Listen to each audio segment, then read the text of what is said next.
भारताच्या संविधानाचे शिल्पकार महामानव डॉक्टर बाबासाहेब आंबेडकर यांची आज जयंती आणि त्यांना नतमस्तक होण्यासाठी, त्यांना वंदन करण्यासाठी, अभिवादन करण्यासाठी इथं चैत्यभूमीवर आलो। एक प्रेरणा मिळते, एक स्फूर्ती मिळते बाबासाहेबांच्या या चैत्यभूमीच्या या परिसरामध्ये।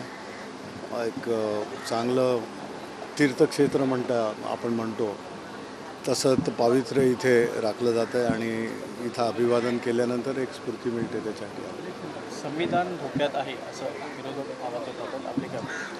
भारताचं संविधान, त्याचे शिल्पकार डॉक्टर बाबासाहेब आंबेडकर यांनी संविधान लिहिलं, संविधान या देशाला दिलं।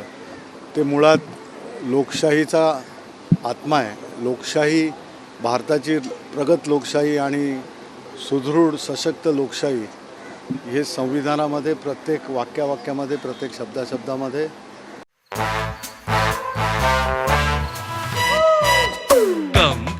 Come my love, please don't say no baby, come my love।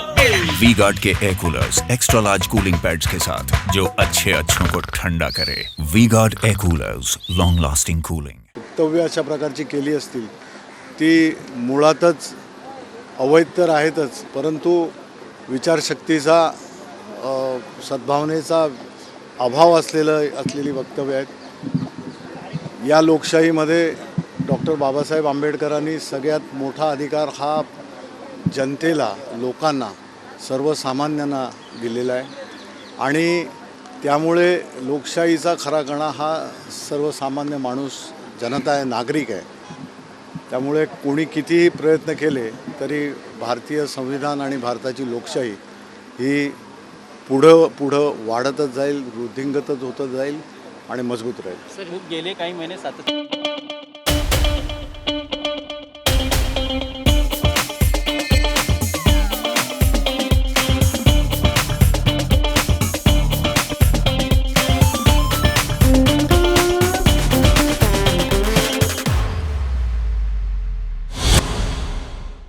अर्थात सरकारनं, या राज्य सरकारने ज्या गोष्टी प्राथमिकता म्हणून ज्या गोष्टींजवळ बघायला पाहिजे त्यामध्ये सगळ्यात महत्त्वाची असते लॉ अँड ऑर्डर।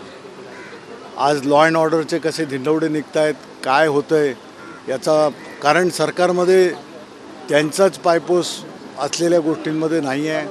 कुठल्या दिशेनं महाराष्ट्रानं प्रगती किंवा महाराष्ट्रानं जायला पाहिजे याचं मला वाटतं कुठंतरी अभाव हा सातत्यानं दिसून आलेला आहे। त्यामध्ये अशा प्रकारच्या घटना या फारच चिंताजनक आहेत। महाराष्ट्राच्या लोकांना या अस्थिरतेकडे पाहिल्यानंतर, कारण या अस्थिरतेला जोडणारी महागाई, या अस्थिरतेला जोडणारी बेरोजगारी, अशा प्रकारच्या याच्यामध्ये महाराष्ट्र फार भयानक अशा परिस्थितीमध्ये सापडलेला आहे।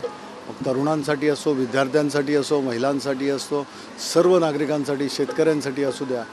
आणि हे वातावरण मला वाटतं आता या लोकशाहीच्या सगळ्यात महत्त्वाच्या या निवडणुकीत, लोकसभेच्या येणाऱ्या होत असलेल्या लोकसभेच्या निवडणुकीमध्ये यामध्ये परिवर्तन निश्चित दिसेल।